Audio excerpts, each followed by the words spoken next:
Ang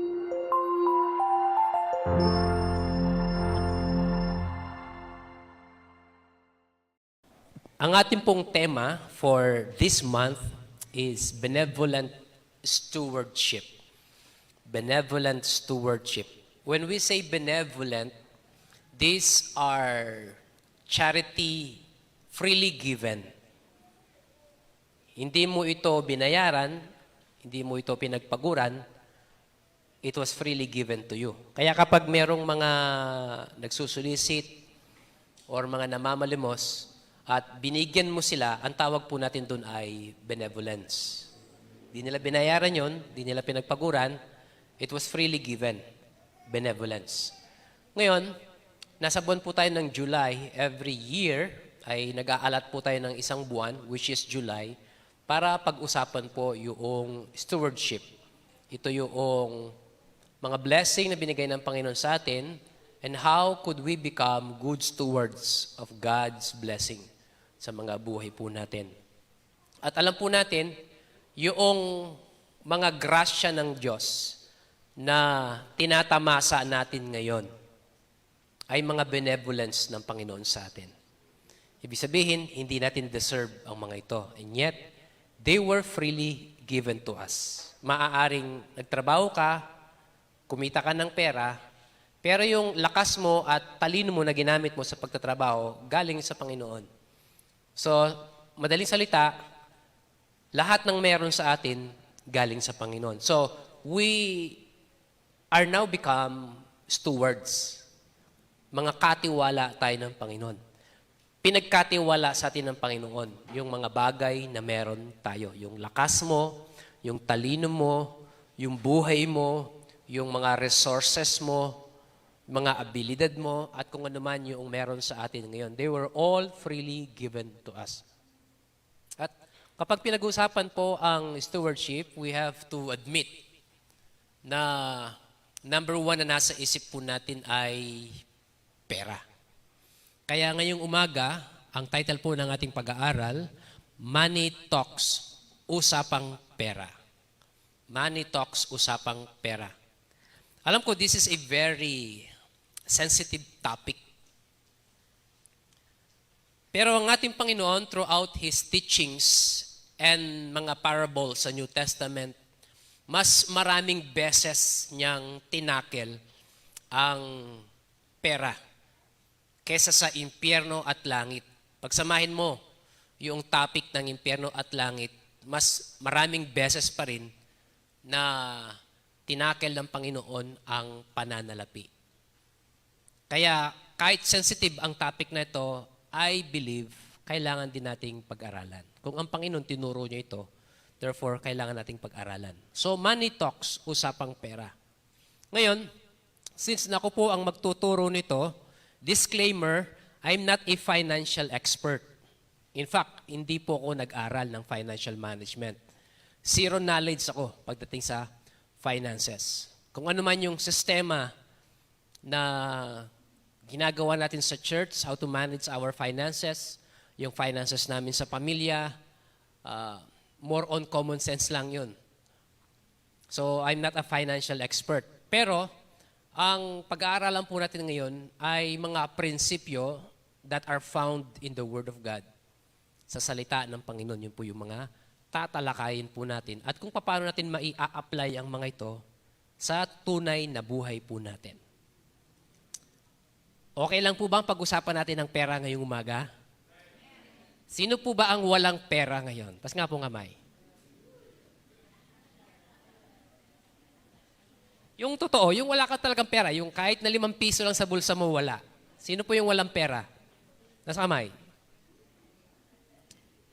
Okay, so 3, 4. So, ibig sabihin, the rest, yung mga hindi nagtas ang kamay, may pera kayo. Correct? Hindi kayo nagtas ang kamay eh. May pera kayo. Kaya yung mga nasa likod na nagtas ang kamay, alam nyo na yung mga may pera. Okay. Bakit po natin pag-uusapan ang pera? We have to admit, majority of our time, all yung buhay natin, siguro sa pera umiikot. Tama? Bakit ka nagtatrabaho? Because of money. Gusto mong kumita ng pera. Lahat, halos siguro ng galaw ng tao ay naka-anchor sa pera. Doon na nag-i-evolve, nagre-revolve yung buhay po natin sa pera. Lahat ng movement, parang wala na atang libre ngayon eh. Lahat ng galaw natin may bayad. Ultimong iihi ka, may bayad. Diba? Pasok ka ng CR, may bayad. Manonood ka ng sine, may bayad. Magsuswimming ka sa resort, may bayad. Yung mesa, may bayad. Yung kubo, may bayad. Lahat, may bayad. Wala nang libre ngayon. Kaligtasan na lang ang libre. Bakit may bayad? Sapagkat doon talaga nakatutok ang atensyon, ang focus ng tao sa pera. Now, I'm not saying that money is bad. Money by itself is good. Depende kung saan mo ito gagamitin. Lahat siguro tayo, gusto natin at kailangan natin ng pera. Correct? Sino ang hindi nangangailangan ng pera? Sige, tas kamay. Yung hindi nangangailangan ng pera. Lahat tayo kailangan natin ng pera, hindi ba? Sinong taong nasa matinong pag-iisip ang sasabihin niyang, hindi ko kailangan ng pera? Kailangan natin yan. Kaya nga lahat ng ginagawa natin ay merong kinalaman sa pananalapi natin. Bakit natin kailangan ang pera? If you will look at the money by itself, ang makikita mo lamang doon ay mukha ng mga yumaunang mga bayani. At pagkatapos, yung mga national symbols natin, nandun. Bangko Sentral ng Pilipinas, may pirma yung presidente ng BSP. Numero, kung magkano yung value ng papel na yun. 50 pesos, 100 pesos, 200, 500, 1,000. Naka-emboss doon kung magkano yung value ng pera. Pero kung titinan po yung pera, it is just a piece of paper. Katulad lang ng maraming mga papel na susunog. Pero bakit ganun na lang kasidhi ang pagpapahalaga ng maraming tao sa pera? Because of what this piece of paper is able to do. Yung kaya niyang gawin. Yung kapiraso ng papel na yon. Halimbawa, kung meron akong bond paper dito, bigyan mo nga ako dyan. May nakita akong bond paper dyan. Tapos, may pera ka ba, Iros? Ikaw, Gab, may pera ka? Kuya Mac, may pera ka? Wala din. Fidel, may pera ka? Ba't di kayo nagtaas ng kamay kanina? Sana binigyan ko kayo. Sorry, di kayo nagtaas. Kuya Paul, may pera ka? Wala din. Yan, di ako naniniwala dito. Hindi na ako magkukwento. A piece of paper. Ano ang kayang gawin ng papel na to? Tingin nyo. Ha? Kapag may gumagamit ng 2 banyo at kailangan kong gamitin, pupunta ako sa talahiban, magagamit ko to. Yun ang kaya niyang gawin. O di kaya, natambak na yung basura, susunugin ko, gagamitin ko tong pangsiga. May gamit siya. O di kaya,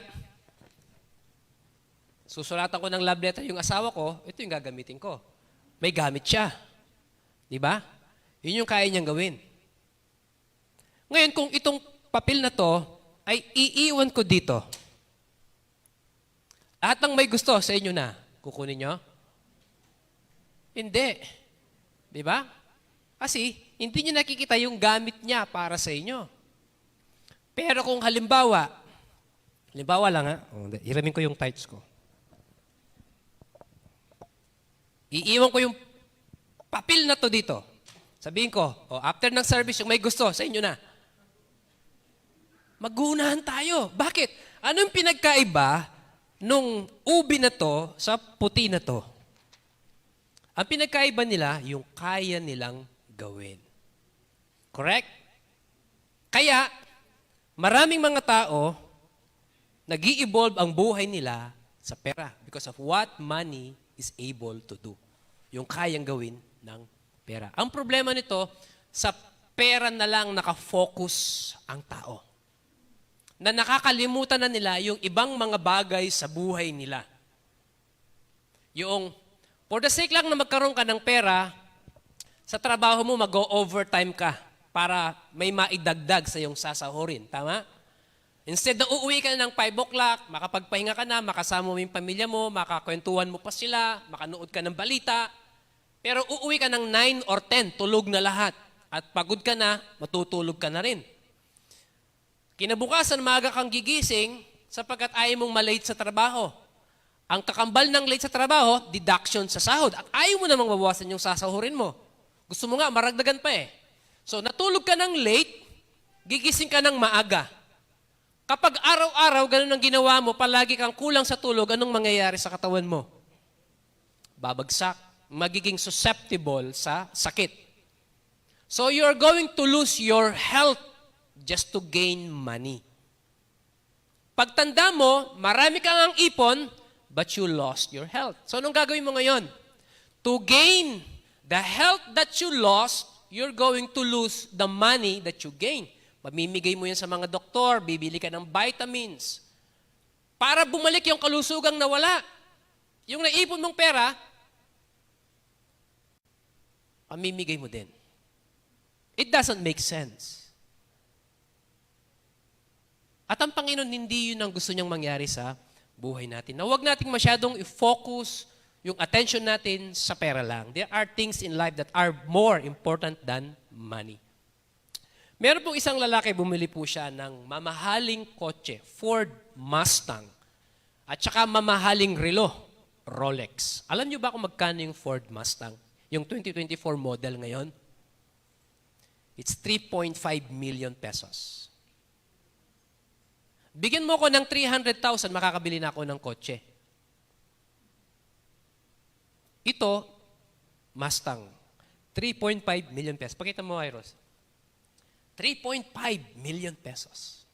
Yung relo na binili niya, 2.3 million pesos. Bigyan mo ko ng 300,000, makakabili ako ng second-hand na kotse. Yung mapupuntahan ng Mustang, kayang puntahan ng kotse na 300,000 pesos lang. Bigyan mo ko ng 75 pesos, makakabili ako ng relo sa mall. Yung oras na sinasabi ng Rolex, kapareho din ng oras na sinasabi nung tig 75 pesos na relo. Correct? Pero bakit ang tao mas gusto niya yung signature? Mas gusto niya yung may pangalan. Mas gusto niya yung mahal. At ayaw natin yung, sinasabi natin, local, mura.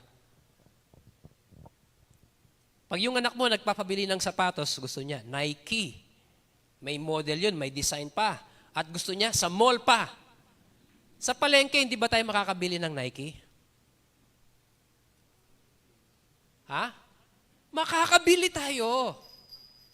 Magkano yung Nike sa mall? 5,000 pesos. Sa palengke, magkano? 500. May 350 pa nga eh. Pwede mo pang tawaran yung Saint Chick. Pag sinabi niyang 500, hatiin mo kagad. 250, tapos magkikita kayo sa gitna. Pero bakit ang mga tao gusto nila yung mahal? Gusto nilang ipagyabang kung ano yung meron sila. Di ba? So meron isang lalaki, bumili po siya ng Mustang. 3.5 million pesos.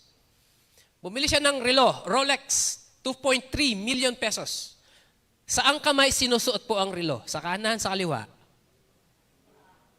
Sige nga po, itas nga po yung mga relo natin. Tas nga. Ayan, yung mga nakakanan, ayaw nilang itas. Sa kaliwa. Okay? Ngayon, itong lalaki, pagkabili ng kotse, may paradahan sa loob ng bahay, pero hindi niya pinark doon. Pinark niya sa labas ng bahay. Sa tabi ng kalsada. Tapat ng bahay niya, tabi ng kalsada. Doon niya pinark. Palagay niyo, bakit niya doon pinark at hindi sa loob? Para makita ng lahat na meron siyang mamahaling sasakyan. Doon niya pinark. Pagka-park niya, lalabas siya ng pinto. Saan ba nakaupo yung driver? Right? Left? left. Labas siya ng pinto. Binuksan yung pinto niya. Pero bago niya binuksan, tinaas muna niya yung long sleeve niya. Tinaas muna niya. Di ba? Nakita niya sa kanya, pati yung Rolex nakita. Hindi Rolex to ha. Fossil lang to. Proud siya. Pinagyayabang na talaga yon. Ngayon, sumunod na nangyari, merong matulin na truck na dumaan. Bang! Pagdaan ng truck, tamang-tamang binuksan yung pinto niya, tanggal yung pinto.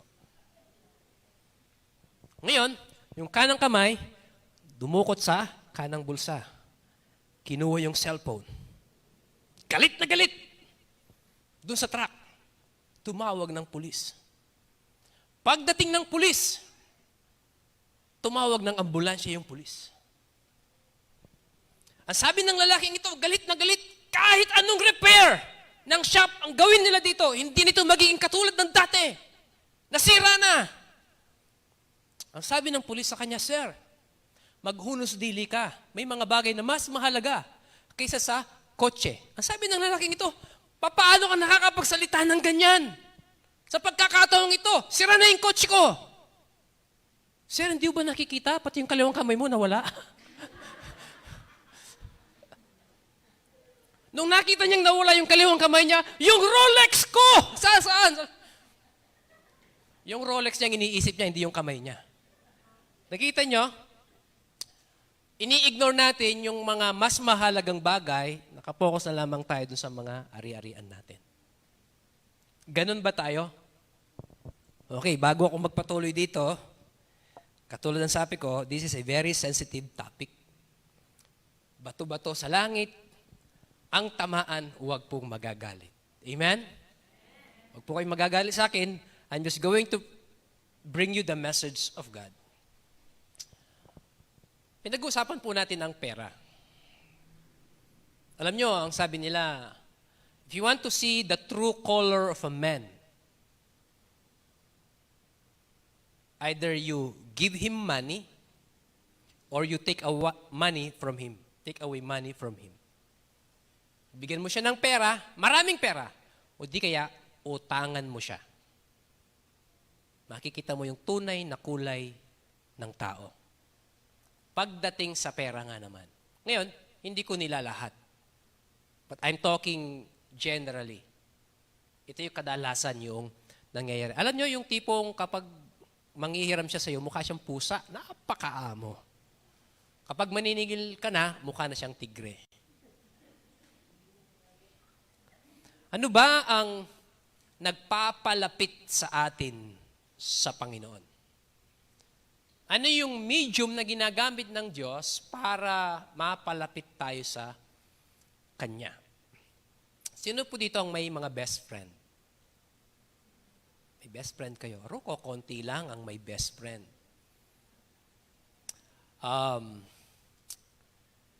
Yung mga best friend nyo, Kuya Paul na lang. Kuya Paul, sinong best friend mo? Wala kang best friend? Hindi niya masabi. May mga magagalit. Si Kuya Mac na lang. Kuya Mac, do you have a best friend? Wala din. Sino kaya? Sister Joanna, may best friend ka? Wala din. Naku, parang maraming mag-aaway mamaya. Rain, do you have a best friend? Katabi niya, ano? Ito yung sunod na question ko. Bakit mo siya naging best friend?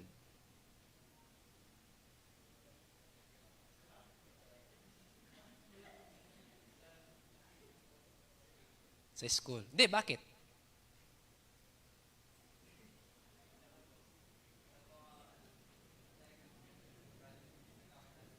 Magkakasama kayo palagi. So, ibig sabihin, pag magkasama kayo palagi, best friend na kayo.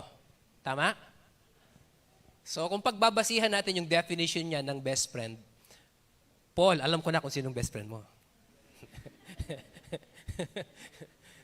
Kung sino yung palagi mong kasama, best friend mo. Ngayon, kapag palagi mong kasama yung isang tao, anong klaseng relationship meron kayo? Close, di ba? close kayo. Ganoong klaseng relationship ang gusto ng Diyos na mabuo sa atin. Yung maging close tayo sa Kanya. Maging malapit tayo sa Kanya. Ano ngayon yung mga nagiging dahilan para maging malapit tayo sa Diyos? Sabi ni Ren kanina, project, assignment, yun yung mga nagiging dahilan na magkasama sila palagi, naging close sila.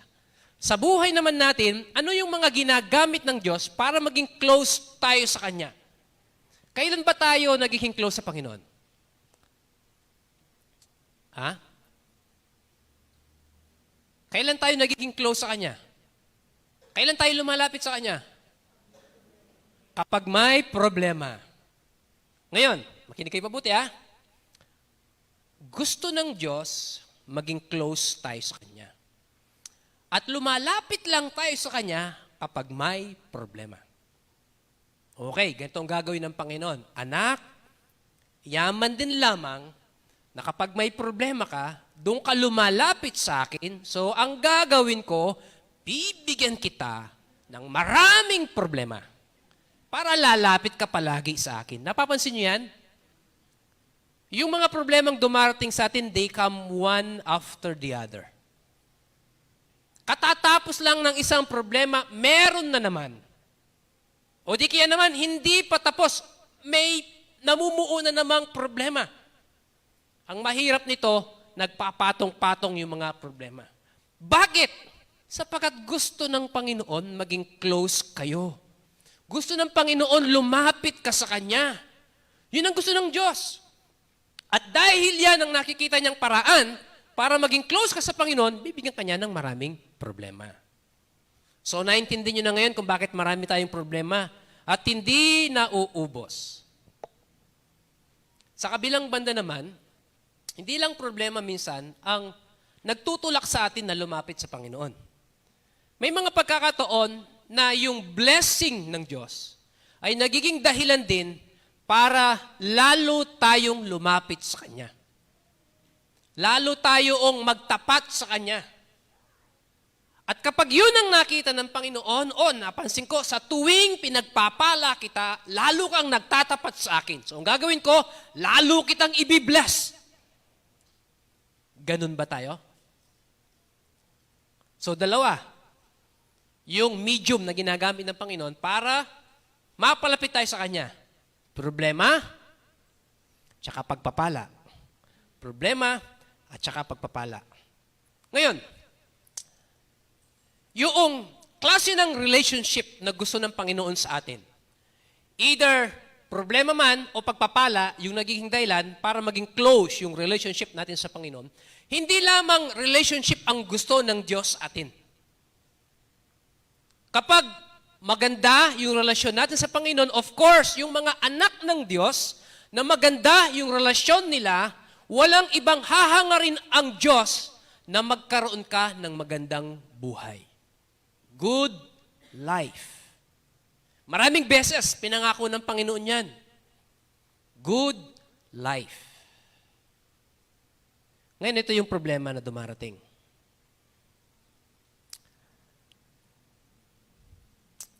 Marami sa atin, we only have one of the two. Ano yun? We have strong, close relationship with God, but our life is not so good. Nagtatapat ka sa Panginoon, faithful ka sa Kanya, pero yung buhay mo at saka kabuhayan, hindi ganun kaganda. Laging may pangangailangan. Sa kabilang banda naman, may mga Kristiyano na they have a good life. Maraming blessing. Pero yung relationship nila is not so good. Yung relationship nila sa Panginoon is not so good. Most Christians only have one of the two. Good relationship, not so good life. Good life, not so good relationship. Nasaan kaya tayo ngayon sa dalawang yun? Hindi ba pwede, pastor, na pareho yung good relationship tapos good life? kung gusto natin na pareho, good relationship with God and good life, sabihin natin sa Panginoon, Lord, subukan mo ko. I-bless mo ko. Hindi ako magbabago, mas lalo pa akong magtatapat sa inyo. Alam nyo, ang problema sa atin, magaling tayong magsalita. Pero pagdating sa actual na buhay na, hindi nangyayari yung sinasabi natin. Sinubok tayo ng Panginoon, but we failed. Kaya kahit anong gawin natin sa buhay natin, mananatiling ganito na lang tayo. Kahit anong gawin mo sa buhay mo, ganyan ka na lang talaga. Unless you will have a change of heart. Magbabago yung attitude natin sa Panginoon. Sabihin natin sa Kanya, Lord, meron o walang blessing, I will remain faithful to you. Pero ang Panginoon hindi niya hahayaan na tapat ka sa Kanya pagkatapos mananatili kang naghihirap. Hindi pa ba yan ng Panginoon yun? Liban na lang kung nakita ng Panginoon na kapag pinagpala ang buhay mo, yun ang magiging mitya na mapalayo ka sa Kanya. Yun ang problema minsan. Nung wala ka, napakatapat mo sa Panginoon. Nung pinagpala ka, biglang nanlamig. Alam niyo yun? Yung mula bahay hanggang church, nagagawa pa nating maglakad. Makapag-attend lang sa church, makapag-practice lang ng choir, makapagbisita lang, makapaglingkod sa Panginoon. Napakatapat natin. Nung pinagpala tayo ng Panginoon, nakabili na tayo ng sasakyan. Nakabili tayo ng bahay. Nag-aaral sa magandang eskwelahan yung mga anak natin. Darating yung Sunday. Huwag muna tayong mag-church ngayon, sira yung sasakyan. Nung nagawa yung sasakyan, walang mga pasok. Mamasyal muna tayo. Next Sunday na tayo mag-church. Nagets nyo? Yung blessing ang nagpalayo sa atin. Kaya ang Panginoon, kapag nakita niya yung future natin na yung blessing ang magiging dahilan para mapalayo ka sa Kanya, hindi niya ibibigay yung ganung blessing sa iyo. Sapagkat hindi mo kayang i-handle. At para hindi masira yung relationship natin sa Panginoon, to protect us na masira yung relationship, hindi ibinibigay ng Panginoon yung mga blessing na makakasira sa ating relasyon sa Kanya. Kung ano lang yung kailangan natin, yung sapat lang ang ibinibigay ng Panginoon. Now, if we want more, then patunayan natin sa Panginoon na kaya nating i-handle yung mga blessing na ibibigay ng Panginoon sa atin. So, money by itself is moral. Ibig sabihin, it's not good, it's not bad. Depende kung paano natin gagamitin yung pera na ibibigay ng Diyos sa atin. So ngayong umaga, I would like to give you God's standards for Christian finances. Ano yung pamantayan ng Panginoon sa mga pananalapi natin? And they are in 5 category. Number 1, the right to possess money. Number 2, the reason you don't have money. Number 3, the right way to possess money. 4, the pitfalls of loving money. And number 5, the right way to use money. Okay? So yun po yung mga pag-aaralan po natin. Ready na ba kayo? Unahin natin yung number 1, the right way. The right to possess money. Number 1, all wealth belongs to God. All wealth belongs to God. Kahit yung pera na nasa bulsa mo ngayon, sa Diyos yan. Pastor, nakaseparate na po yung tithes ko, yung offering ko, yung commitment ko. Yung natira, sa Diyos pa rin yan. All wealth belongs to God. Haggai 2:8. The silver is mine, and the gold is mine, saith the Lord of hosts. Ang tinutukoy ng Panginoon dito, lahat. God was talking about all of the world, and He was saying all of their silver and all of their gold is mine. So, it's all God's. Sa Diyos lahat yan. Kahit yung mga pinagpaguran nating mga kayamanan, mga pera, ang ginamit nating lakas at talino doon, galing din sa Diyos. So, it all belongs to God. At ang Panginoon ang siyang nagbibigay ng kakayahan sa atin to have wealth. Ang sabi ng Deuteronomy 8:18, "But thou shalt remember the Lord thy God, for it is He that giveth thee power to get wealth." God gives the ability to produce wealth. Ang Panginoon ang siyang nagbibigay ng kakayahan. So kung ano man yung galing na meron tayo, galing sa Diyos yun. Yung talino na meron ka, galing sa Diyos yan. Ginagamit natin para magkaroon tayo ng yaman. 1 Chronicles 29:12, ang sabi niya, "Both riches and honor come of thee." So all money is God's. That's basic. Sa Panginoon, lahat yan. At ano ang purpose ng pera na yan? Ang sabi ni Paul sa 1 Timothy 6:17, "Charge them that are rich in this world." Ibig sabihin ng charge them, instruct them that are rich in this world, that they be not high-minded. Huwag silang mapagmataas, nor trust in uncertain riches, but in the living God who giveth us richly all things to enjoy. So yung mga pera na inalaw ng Panginoon na magmay-ari tayo, binigay ng Diyos sa mga yan for our enjoyment. Hindi lamang para i-meet yung mga basic necessities natin sa buhay. Pagkain, damit, bahay, pambayad sa mga bills, but also to enjoy life. That is our right to possess money.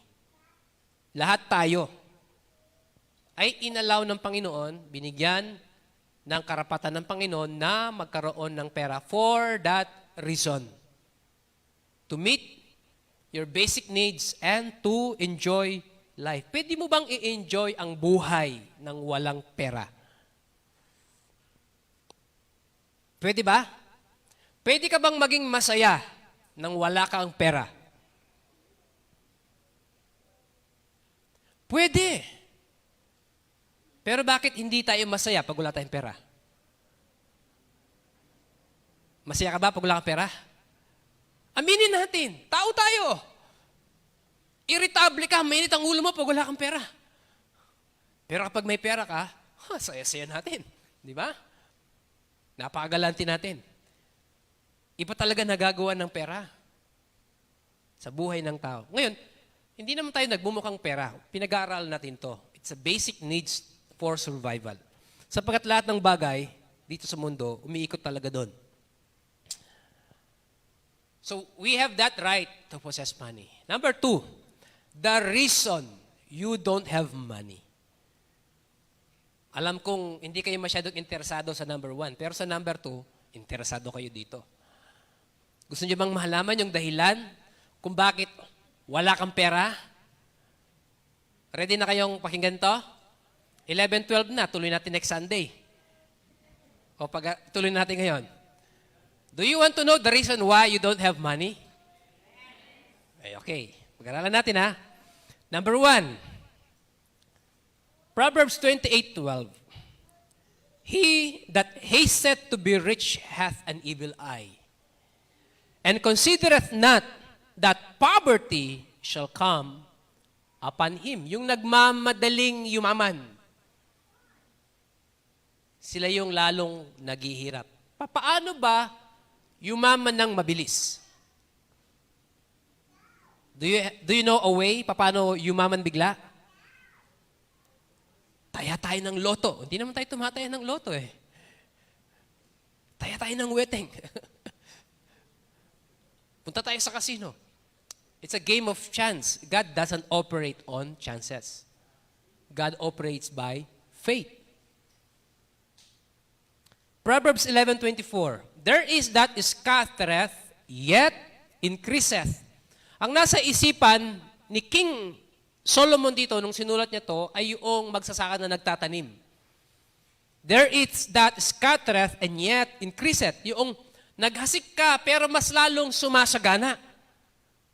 Nagtapon ka, instead na mawalan ka, lalo kang nagkaroon. Yung isang bunga ng buto ng mangga pag tinanim mo, magiging puno yun. Kapag namunga, palagay nyo ilang bungang may bubunga niya. Isang piraso lang? Marami. That's the principle. Ibig sabihin, the more you give, the more you gain. So anong number one reason kung bakit wala tayong pera? Stinginess. Anong Tagalog ng stingy? Tagalog, stingy. Alam ko mga matatalino tayo. Anong Tagalog ng stingy? Tanong nyo kay Google. Kuripot. Kung kailan ka nagiging kuripot, doon ka daw mawawalan. At kung kailan ka nagbibigay, kung kailan ka nagiging generous, doon ka mas lalong nagkakaroon.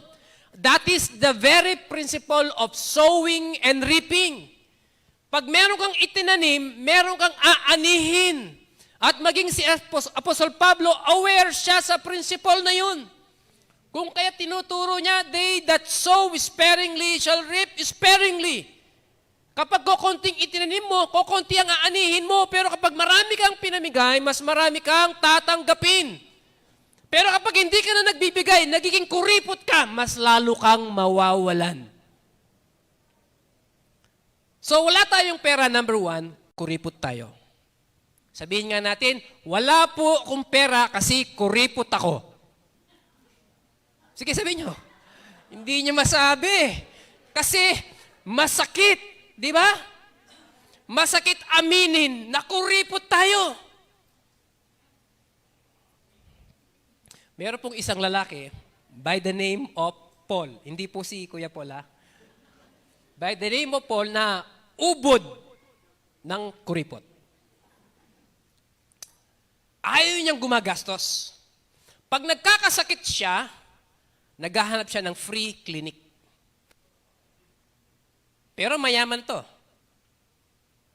Pagkakain siya, oatmeal ang kinakain niya. Kain naman niyang kumain sa labas. Kahabag-habag yung asawa niya. Hindi niya ma-enjoy ang buhay niya. Hindi sila namamasyal, hindi sila nagde-date, hindi sila lumalabas. Basta si Paul nagtatrabaho lang. Nag-iipon na maraming pera. At one time, piyesta sa barangay. Merong dumating na ruweda, peryahan. Ang sabi nung asawa niya, minsan lang sa isang taon magkaroon ng ganun sa barangay nila. Punta tayo dun, mamasyal tayo dun para ma-enjoy naman ang buhay natin. Ayoko, sabi ni Paul.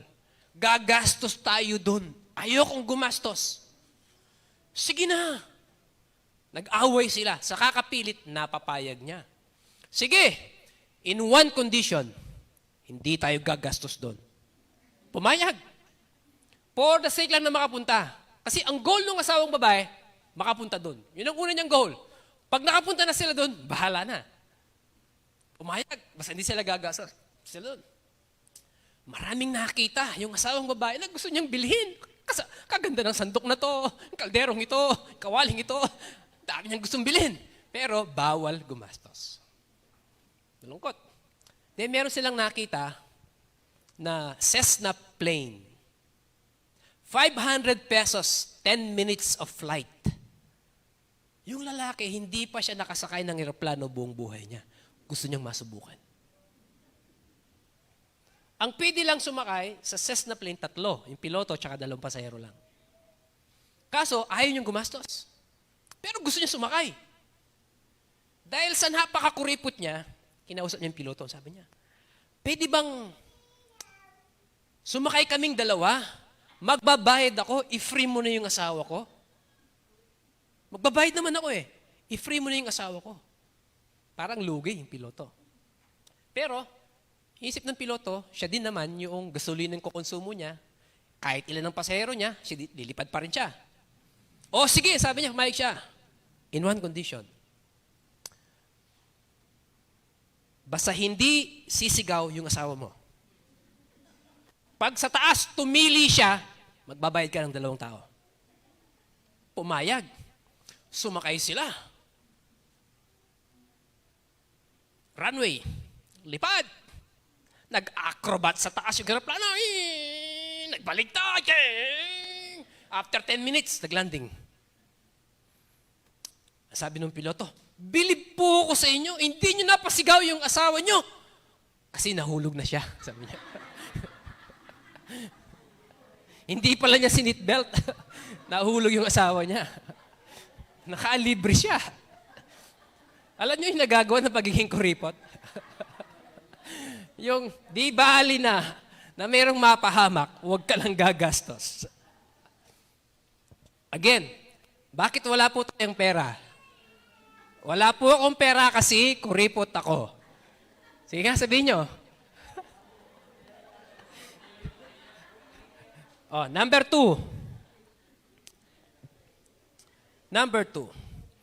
Ito yung sakit ng maraming mga, hindi naman lahat, bato-bato sa langit, kayo magagalit sa akin.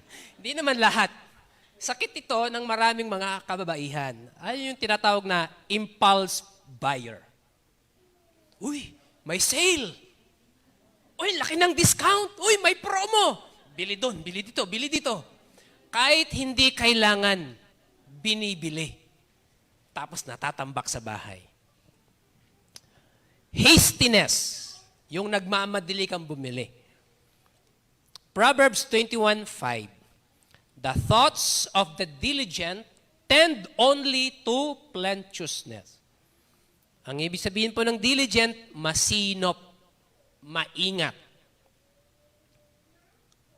But of everyone that is hasty only to one, yung basta may nagustuhan ka, binili mo kaagad, di ka na nag-iisip. Laging nangangailangan yung ganyang klaseng tao. Nakita, gusto niya, binili. Bahala na si Batman bukas. Kung may kakainin pa. Basta nakita niya, gusto niya, bili. Yung pagmamadali sa pagpa-purchase, hindi na nag-iisip. Napakahirap nun. So, bakit tayo walang pera? Nagmamadali tayong bumili. Hastiness. Yung kapitbahay mo, bumili ng washing machine, bumili ka din. Yung kaibigan mo, bumili ng motor, bumili ka din. Yung girlfriend mo, may pinapabiling ganun, binilan mo. Hindi na tayo nag-iisip dun sa paraan ng paggastos natin. Hastiness, yung pagmamadali sa pagpa-purchase natin. Ganun ba tayo? Humawak ng pera natin? Basta nakahawak ka ng pera, parang hindi mo pinatatahimik ang pera sa bulsa mo. Gusto mo lumalabas siya kagad doon. Gasos ng gasos. Number 3 is stubbornness. Katigasan ng ulo. Proverbs 13:8. The ransom of a man's life are his riches, but the poor heareth not rebuke. Bagong sahod ka. Bagong sahod ka. Alam nyo, yung mentality natin na hindi mo pa hawak yung pera, parang wala ka ng pera. Wala pa yung katapusan ng buwan, nasasahod ka, meron ng mga pupuntahan yung pera mo. Hindi mo pa hawak, parang wala ka ng pera. Ngayon yung magulang mo, tuturuan ka niya kung papaano gumastos. O anak, ganito. Dahil ikaw excited ka sa buhay mo, ngayon ka lang magkakaroon ng sariling pera na pinagpaguran mo, pera ko, ako ang magdidesisyon kung ano ang pagkakagastusan ko. Bibiyin ko yung gusto ko, kakainin ko yung gusto ko, pupuntahan ko yung gusto ko. Ayaw nating makinig sa mga magulang natin na pinagdaanan na yung pinagdaanan natin. Ayaw nilang maranasan mo yung hirap na naranasan nila. Kaya tuturuan tayo. Pero dahil matigas ang ulo natin, hindi tayo makikinig. Bakit wala tayong pera? Matigas ang ulo natin. Sabihin nga natin, wala po akong pera kasi matigas ang ulo ko. O, sabay-sabay. 1, 2, 3. Wala po akong pera kasi matigas ang ulo ko. Number 4. Indulgences. Indulgence. Ibig sabihin ng indulgence, magastos. Proverbs 23:21. For the drunkard, anong Tagalog ng drunkard? Lasenggo. And the glutton, anong Tagalog ng glutton? Matakaw. Kakaintindihan tayo, ha? Shall come to poverty. Oh, sabay-sabay tayo. Wala po akong pera kasi matakaw ako. 1, 2, 3. Wala po akong pera kasi matakaw ako. Bakit ayaw nyo? Yung pagkain, kakain ka dahil gutom ka, that's normal. Pero yung hindi ka naman gutom, gusto mong kumain, yun ang katakawan. You don't need to eat kung hindi ka gutom. Ngayon, aminin natin, matakaw lang talaga tayo. O, ulitin natin. Wala po akong pera kasi matakaw ako. 1, 2, 3. Wala po akong pera kasi matakaw ako. Sa tingin ko nito, wala nang magiging matakaw dito. Bakit? Kasi masakit tanggapin na matakaw tayo. Oh, next time, ha? Next time na naubusan ka ng pera, isipin mo to. Naging matakaw ba ako? Naging madamot ba ako? Naging magastos ba ako? Naging matigas ba ang ulo ko? Bakit wala akong pera? Isa sa mga yun ang dahilan kung bakit wala kang pera. Next. Alam ko meron kayong inihintay dito na hindi ko pa nababanggit.